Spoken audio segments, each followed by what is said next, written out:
incredibly fast. Continue to take Australia by storm. Literally, massive thunderstorms rolling through Sydney today, causing chaos at the opening ceremony of the Invictus Games.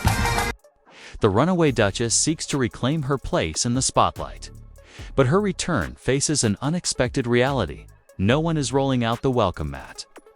After the couple's dramatic departure from royal life in 2020, citing allegations of racism and relentless media persecution, the doors they once walked through now appear firmly closed. The wounds of betrayal haven't healed, and the institution remembers. Afraid to show emotion and to talk about it. Day 4 of their Aussie tour, and Meghan and Harry hitting some of the country's most famous landmarks. First up, Surf's Up, a royal wave for Bondi. In just a handful of years, this couple has achieved what seemed impossible, transforming one of history's most revered institutions into tabloid fodder. The British monarchy, an establishment that has weathered centuries of turmoil and triumph, now finds itself entangled in endless controversy. What began as a hopeful new chapter, modern fairy tale uniting tradition with contemporary values, has devolved into an unrelenting cycle of scandal, public feuds, and spectacular missteps that continue to dominate headlines worldwide. Harry and Meghan Markle racking up loads of fans at every stop on their tour of Australia. And now they're coming full circle as they open the Invictus Games. 1 year ago, they made their debut, remember, as a couple? Was it just that short? At Oh, the wow. Games in Toronto. Looking back, allowing them to retain their royal titles may have been the monarchy's gravest miscalculation, since the infamous Megxit didn't shock the world. What once symbolized centuries of dignity, duty, and sacrifice has been reduced to a commercial brand. The Duke and Duchess of Sussex titles, once worn with solemnity, have been transformed into marketing tools, stripped of their sacred meaning and exploited for personal gain at every opportunity. Of Sussex, Meghan Markle. Now, we haven't seen Meghan for many months. She hasn't been out in public. She did do a huge PR blitz last year.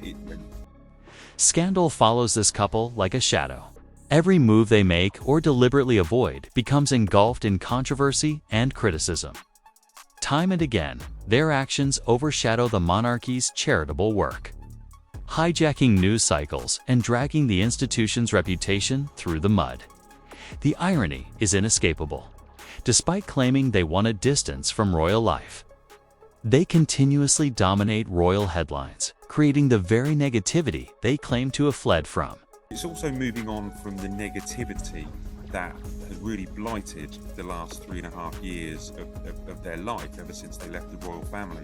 And also it's to move on from the negativity that they have produced themselves over the last year. So this is a change in policy. They crave the prestige without the responsibility, the influence without the obligation. According to palace insiders, if Prince William has any say in the matter, those days are numbered. Now Meghan is mounting another campaign to reassert her relevance within the royal sphere, setting her sights on the Invictus Games, the very foundation Prince Harry established to honor wounded servicemen, women and veterans who sacrificed everything for their country. Now seeing this new brand, this fun, this light, this happy Meghan, hand in hand with her loving husband, at a cause that everybody, obviously, particularly the Invictus Games with all the wounded soldiers, this is the cause that many people will have sympathy for. So putting her here front and centre. Despite allegedly severing ties with the royal family, Meghan has been orchestrating a carefully crafted comeback. Insiders report she's been relentlessly pursuing media opportunities, securing high-profile engagements, and preparing emotionally charged speeches about supporting veterans. Yet this narrative rings hollow from someone who couldn't even bother wearing a poppy on Remembrance Day, Britain's most solemn day of reflection, while she was out partying instead. Looking fun, no negativity, then it really does help her brand as they move her forwards to relaunch her at the end of the year. This is the most engaged that I've seen Prince Harry for many years. Wherever there are cameras, spotlights, and splashy headlines, Meghan inevitably materializes. That's precisely what the Invictus Games represent to her, not a platform for honoring heroes, but a stage for self-promotion. Meanwhile, whispers echo through the palace corridors that King Charles himself is shutting down her ambitions before they gain any traction. Maybe because Meghan's with him, but it also may be because he enjoys these kind of events. We've had grumpy Harry for so many years, okay? We've had grumpy, whingy, moany Harry. Now we have... Word has spread throughout relevant palace circles and the veteran community alike. Meghan is not welcome at this event. They want her nowhere near it. The reason is brutally simple when Meghan enters a room. She possesses an uncanny ability to redirect every spotlight onto herself, stealing focus from what genuinely matters, the veterans and their extraordinary stories of resilience. That the crowds are there and that the cameras are on them. This is a new version of Harry and Meghan, definitely a new version of Meghan, far more relaxed. One of the interesting elements out here is the information that's provided about the Duchess. Now, the Sussex media circus invariably overshadows any significant royal event, and the institution has reached its breaking point. During Meghan's previous Invictus appearance, headlines fixated on her early departure, her designer wardrobe choices, and her public displays of affection, with Harry completely eclipsing the foundation's meaningful mission and the athletes who deserve the recognition. William and Kate out there yomping through the woods in their tweeds, sort of rubbing sticks to make fire and everything. So a really acute difference. We've all seen it before though, so it's not a new point. As if Meghan's desperate attention-seeking weren't damaging enough, Harry has now poured gasoline on the already raging inferno of royal drama. His supposedly spontaneous trip to Canada, which, mysteriously, coincided precisely with Prince William's official visit to Brazil, has evolved into yet another Sussex-style publicity spectacle designed to compete with and undermine working royal engagements. Patriot Love National Tribute Dinner, raising money for programs to support veterans and their families. In other words, Initially, Team Sussex scrambled to control the narrative, insisting Harry had no intention of overshadowing his brother. They claimed the trip was planned nearly a year in advance, that security concerns delayed the announcement, and that remembrance events occur on fixed dates beyond anyone's control. They spun their convenient story and expected the world to swallow it without question, as they always do. that spirit, the devotion to those who serve, is something that Canada embodies like no other nation. The Duke of Sussex is in Toronto for the True Patriot Love National Tribute Dinner. Now the palace has fired back, categorically denying they received any advance notice whatsoever. Royal aides were completely blindsided, another Sussex surprise ambush. This is where the situation becomes particularly revealing. Harry had allegedly agreed long ago to coordinate his schedule with the palace for basic courtesy, yet nobody received any communication. No memo, no briefing, no warning of any kind. Worked with the Duke on numbers of times before, and it's always a thrill to have him back here. Prince Harry, who is a veteran himself, has worked closely with the foundation, helping bring the Invictus Games to Canada and continuing his mission to support those who serve long after the uniform comes off. The last couple of days we've seen his connection to the community. Yesterday, Palace officials are reportedly baffled, demanding answers from Team Sussex about who exactly was informed and when. In classic Sussex fashion, the moment genuine questions arise, communication goes silent. No explanations, no transparency, no accountability, just more confusion and chaos swirling around this couple. Their constant, desperate grasping for attention at any cost has become exhaustingly predictable and entirely on brand. to visit both some of the Army Reserve and the Naval Reserve, and he spent time talking to them and understanding some of the tours that they've made in the past. Tonight's event drew dignitaries, business leaders, and military representatives from across the country. The entire situation has deteriorated into another tedious round of he said, they said, with insiders describing the whole affair as a bit rum. British understatement for deeply suspicious and thoroughly characteristic of the runaway royals. This drama only reinforces what many within the institution have been quietly observing for months. Whenever Harry and Meghan step onto the global stage, the focus inevitably shifts from duty and service to spectacle and scandal. Is there anything you'd like to say at all about wearing that LA Dodgers hat last week and getting in the hot LA water? Dodgers hatgate. Well, firstly, I would like to apologise to Canada for wearing it. Secondly, I was under duress. There wasn't much choice. I was invited to the LA Dodgers box or the dugout by the owner himself, so I was doing what I thought was the polite thing to do. Even during solemn remembrance events meant to honor veterans, the focus becomes distorted. We're witnessing the absurd spectacle of Harry apologizing to an entire nation for wearing a baseball cap, diverting attention from the very people he claimed to be there supporting. The mission gets lost in the noise of his manufactured controversies. But there was an Aussie flavour to the ceremony, with Kylie Minogue taking the stage and an Australian project director secured a win.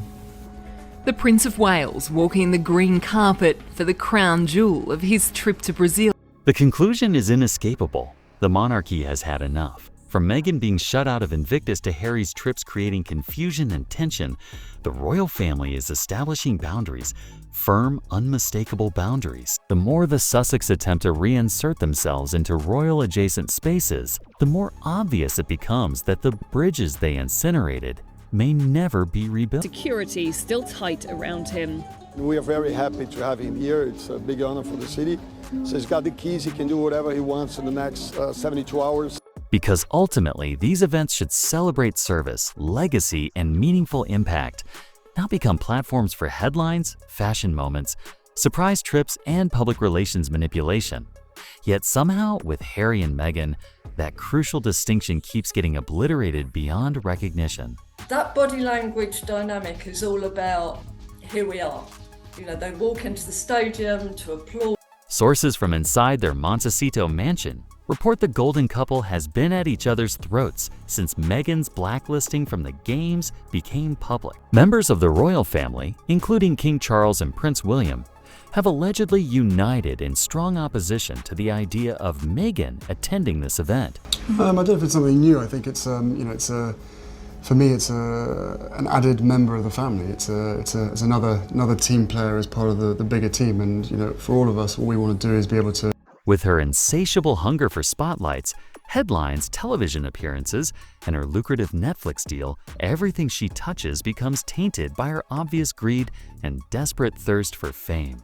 The former Hollywood actress stands accused of presenting two completely different personas: the camera-ready smile that seems impossibly radiant, and the person she actually is behind closed doors. Then, a hug. The crowd loved every second. People are also loving her $200 blue and white J.Crew coat. Meanwhile, the longtime women's advocate is reportedly getting support from a very important woman in her life, her future sister-in-law, Princess Kate. When it comes to getting ready to be married to a prince, she doesn't genuinely care about veterans or their struggles. What she truly cares about is appearing interested in them and their stories while cameras roll and the media devours the performance. It's all carefully calculated theater designed to enhance her public image while exploiting real people's sacrifices. By focusing on transition, guiding them through the whole system, helping them grow along the way, we will see more consistent care for the individual and more improved outcomes, probably for less. Industry whispers suggest Meghan has a Netflix documentary in development, A Predictable Tell, all production positioning her as simultaneously the victim and the hero. She'll portray herself as the champion fighting for the powerless, the brave soul who refuses to surrender or compromise her principle. Insiders claim she planned to extend this documentary to cover the Invictus Games, creating yet another opportunity to portray herself as self-righteous and visionary. No, I threatened to resign over it, but here I am. So we've watched the first 3 episodes and Gogglebox style made some comments about it, and you can find those on YouTube shortly. So that way you can get a flavour of what was there. The royals and servicemen aren't buying her performance. Nobody needs Meghan and her camera crews overshadowing what the games genuinely represent: healing, finding purpose, demonstrating athletic excellence, and celebrating team spirit. This isn't a cheap opportunity for content creation or profiting from real people's lives and genuine triumphs. Deal. I mean, Americans will understand this. We have medieval times, dinner and tournament. It was like that. Like, I curtsied as though I was like...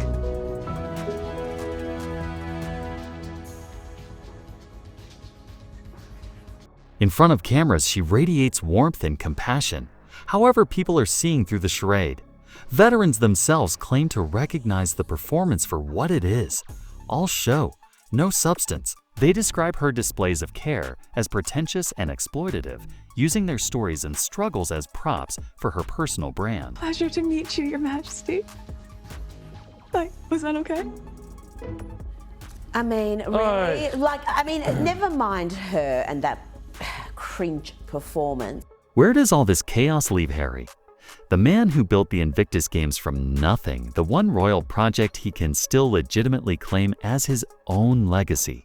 That's where the true tragedy of this saga becomes devastatingly clear. While Meghan frantically scrambles behind the scenes, pushing for appearances, calling in favors, and desperately trying to force her way into any remaining spotlight, Harry finds himself trapped, caught between the institution he once served, the brother he once treasured, and the wife whose relentless ambitions have completely reshaped his world. Grandmother mocking the entire institution she devoted her life to, and he just sits there and grins like an idiot. He looked uncomfortable. He didn't look like he was on board with that. But at the end of the day, he sat there and grinned like an idiot as she pretends that, oh, I had no idea meeting the Queen was a big deal and I had to curtsy, oh my God. And I just find the whole thing. For years, Harry maintained that the Invictus Games were about veterans, healing, resilience, and discovering renewed purpose. Initially, that vision was authentic, but since Meghan inserted herself into the narrative, the Games have gradually transformed from Harry's deeply personal service project into another stage for Sussex-branded theatrics. Every appearance became a fashion exhibition. Every speech overshadowed the athletes who deserved recognition. The headlines shifted from celebrating wounded warriors to obsessing over Meghan's every move.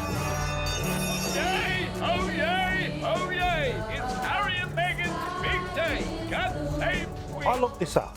This thing happened, I think, in the middle of the... Now, with the royals quietly blocking her return, the truth finally emerges. The Games were never intended as another PR vehicle for self-promotion.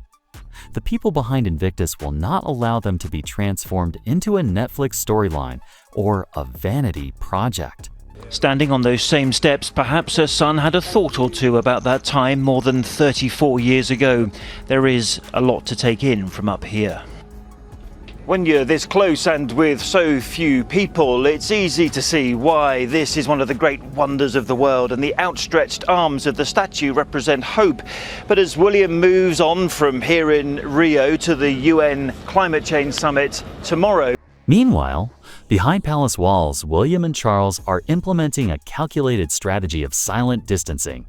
No public confrontations, no dramatic statements, just deliberate, measured separation. With each passing month, the royal institution grows increasingly comfortable functioning without Harry and Meghan in the picture.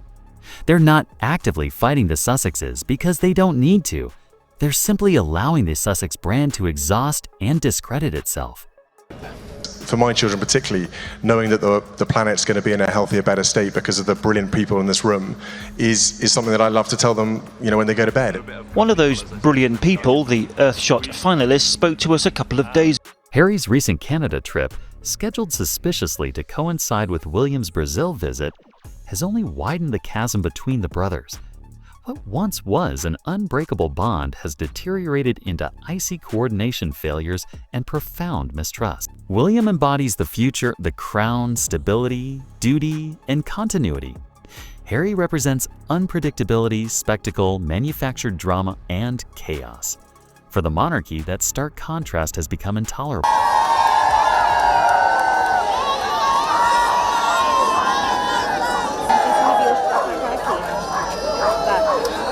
Sources confirm William has reached his absolute limit. No more surprise announcements, no more unsanctioned coincidences. No more publicity stunts dragging the crown into tabloid chaos. He's establishing clear boundaries, even if it means permanently closing the door on his brother's involvement in royal-adjacent spaces, including Invictus itself. Around Harry and Meghan actually winning the award, what's happened here? So it's a mental health charity. I'm actually not going to name it because I think the reason that they are giving this award to Harry and Meghan is to get attention on them. Harry finds himself stuck between an institution that no longer trusts him and a wife whose brand depends entirely on high-visibility moments he can no longer deliver. The tension simmering in Montecito isn't mere rumor.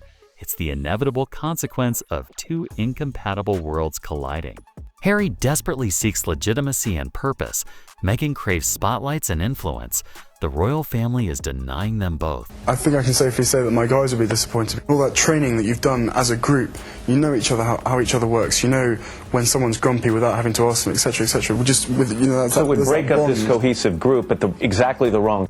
Ultimately, this isn't simply about a sporting event, a Canadian trip, or a denied appearance. This is about a couple who abandoned the royal family claiming they wanted peace, privacy, and meaningful purpose, only to spend years desperately clawing for relevance, attention, and influence within the very system they publicly condemned and vilified. Forward during these conversations and the deliberations.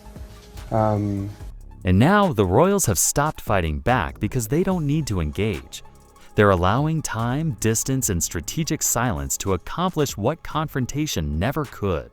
The more Harry and Meghan push and demand and perform, the more politely but firmly they're being frozen out of royal circles. Back end of 2019 was the last one that I was given.